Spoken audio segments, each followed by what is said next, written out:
Bienvenido a un nuevo episodio de Casi Leyendas, serie de videos que tienen como objetivo contar brevemente la historia de autos que poco a poco se van olvidando con el paso de los años. Aunque con el panorama que se viene dando, este es un auto que puede convertirse en una leyenda, así que es difícil que sea olvidado. En el episodio de hoy hablaremos del Toyota Starlet.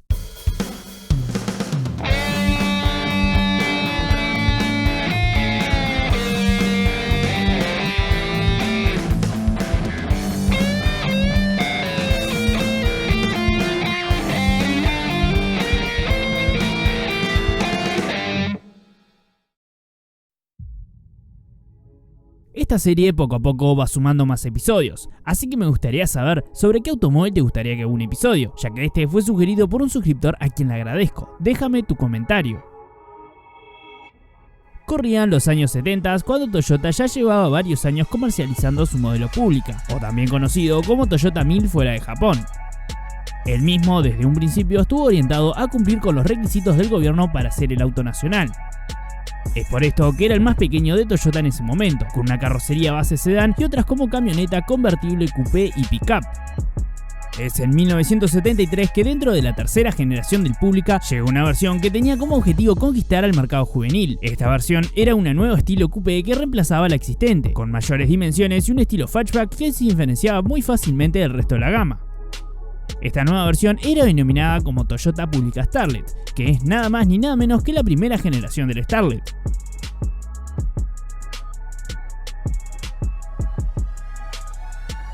Esta primera generación del Starlet tenía un diseño bastante parecido en líneas generales al de un Corolla contemporáneo, y ofrecía en cuanto a motorizaciones tres variantes de 1.2 litros o una de 1 litro, todas acompañadas de transmisiones manuales de 4 o 5 velocidades, así como también una automática de 2 velocidades. En cuanto a nivel de ventas, no fue de los más destacados, sorprendiendo que nunca se llegara a vender en Europa, donde por ejemplo el Datsun Cherry, que era de un tamaño similar, tenía un gran nivel de ventas, especialmente en Reino Unido. Esta generación no tuvo grandes cambios, simplemente con la adición de una carrocería de 4 puertas y la reducción de las motorizaciones disponibles a simplemente una de 1.2 litros, esto debido a regulaciones de emisiones que todas las demás no lograban superar.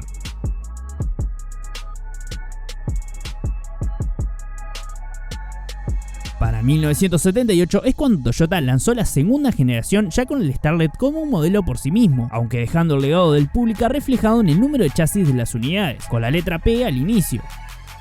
Algo parecido pasó años más tarde con una versión convirtiéndose como un modelo por sí mismo, y estoy hablando de nada más ni nada menos que del Toyota Supra, que en un principio era una versión del Celica.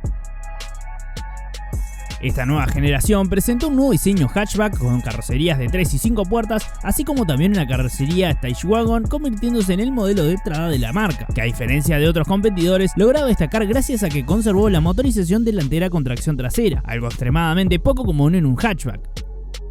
Dicha motorización era única en Japón con 1.3 litros denominada como 4K, pero para el resto de los mercados estaban disponibles además una motorización de 1 litro denominada como 2K y otra de 1.1 litros denominada como 3K, todas acompañadas de las mismas transmisiones manuales de 4 y 5 velocidades, así como también la automática de 2 velocidades que estuvieron disponibles en la generación anterior. En cuanto a suspensión, con respecto a la generación anterior, la trasera fue modificada, pasando de una rígida con elásticos a una de resortes helicoidales como equipaba en la parte delantera, donde también existieron cambios pero en la dirección, que pasó a ser de piñón y cremallera, siendo la primera vez que se ve esto en Toyota para un vehículo de pasajeros. Los distintos niveles de equipamiento en esta generación fueron denominados como DX, GL, XL, S, SI, Sprint, SE y Lice, siendo la DX con el equipamiento más básico. Lo más destacado en los niveles de equipamiento es la motorización de la SI, el 4K de 1.3 litros que incorporaba inyección electrónica, así como también el Sprint que tenía tacómetro, una suspensión deportiva y las mismas llantas de aleación que equipaban los primeros Corolla E86. Ya para 1980 y luego 1983 la segunda generación recibió actualizaciones, con cambios principalmente en los faros delanteros que ahora pasaron a ser cuadrados, además de cambios menores en los paragolpes, parrilla frontal, franjas laterales, entre otras cosas. Al día de hoy cada vez se está volviendo más difícil encontrar una buena unidad de segunda generación, en parte como es razonable por los años que tiene, pero también porque últimamente muchos fanáticos lo están tomando como base para su proyecto, ya que un manejo equilibrado de la tracción trasera suena bastante tentador.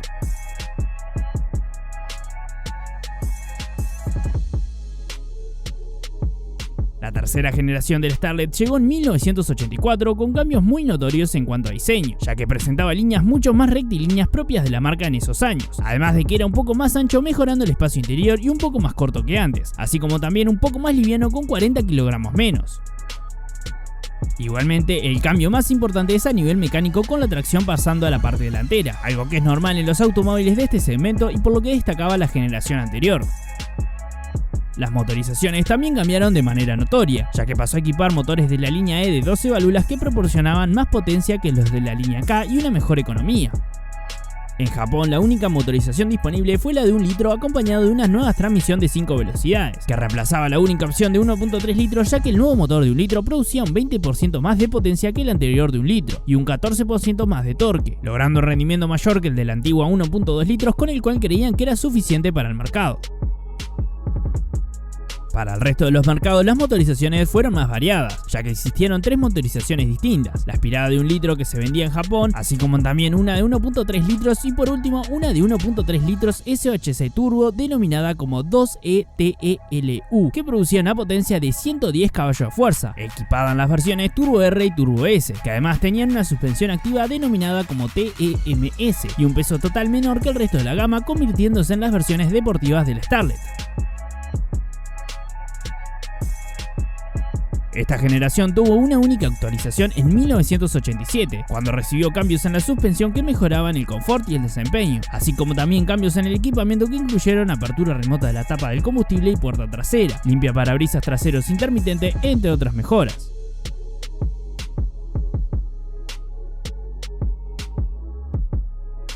Toyota lanzó la cuarta generación del Starlet en diciembre de 1989 en Japón y se terminó presentando en otros mercados al siguiente año con líneas mucho más redondeadas y amigables que ayudaban bastante a la aerodinámica, con un coeficiente de 0.34 quedando entre los más bajos del segmento. Para esta nueva generación, uno de los puntos que Toyota quería cambiar era la visión sobre el modelo. Es por esto que utilizaron materiales y telas de mejor calidad con el objetivo de que el interior luciera como el de un auto mucho más caro, pero igualmente manteniendo la funcionalidad por la que era conocido. Además, también se rediseñó el tablero de instrumentos con una forma mucho más redondeada, quedando a la par de modelos contemporáneos y con la ubicación de los distintos mandos mucho más ergonómica. Las motorizaciones por su parte también recibieron cambios, pero para las unidades vendidas en Japón, con nuevos motores de la línea 4E DOHC, mientras que para el resto de los mercados las motorizaciones continuaron siendo las mismas de la línea 1 y 2E SOHC, equipadas en los distintos niveles de equipamiento que en esta generación eran Soleil, Soleil L, S, X, X Limited, SI, Canvas Top y finalmente las deportivas GI y GT. Estos últimos, a diferencia del resto, tenían paragolpes con mayores entradas de aire, toma de aire en el capot, llantas de aleación, diferentes faros delanteros y traseros, alerón trasero, así como también butacas delanteras deportivas. El GT equipaba la motorización 4E FTE de 1.3 litros DOHC Turbo, que generaba una potencia de 133 caballos de fuerza a 6.400 revoluciones, con un torque de 157 Nm, mientras que la GI incorporaba la 4E FE, que generaba una potencia de 89 caballos de fuerza a 6.600 revoluciones, con un torque de 117 Nm. Además, estas versiones tenían un peso de tan solo 890 kilogramos, lo que lograba una buena relación de peso-potencia, y equipaban la suspensión activa TMS que se había visto en la generación anterior, por lo que lograban un gran rendimiento siendo a la vez muy divertidas. Para 1992, el Starlet de cuarta generación recibió una actualización, que agregaba vigas en las puertas y un nuevo volante que absorbía mejor el impacto de una colisión, ambas cosas en cuanto a mejoras de seguridad. Por otra parte, la actualización incluyó a nivel exterior nuevas molduras laterales para proteger la carrocería. Las unidades vendidas en Japón tuvieron más cambios con dicha actualización, ya que todos los motores pasaron a equipar inyección electrónica y catalizador, algo que se implementó recién en 1993 para el resto de los mercados, junto con la llegada de una nueva motorización de 1.3 litros que generaba una potencia de 75 caballos de fuerza, con un torque de 100 Nm. La segunda y última actualización para el Starlet de cuarta generación llegó en 1994, con nuevos faros delanteros y traseros, entre otros cambios menores para las versiones normales. Por otra parte, las versiones deportivas GI y GT pasaron a equipar faros delanteros dobles y una rejilla delantera de malla.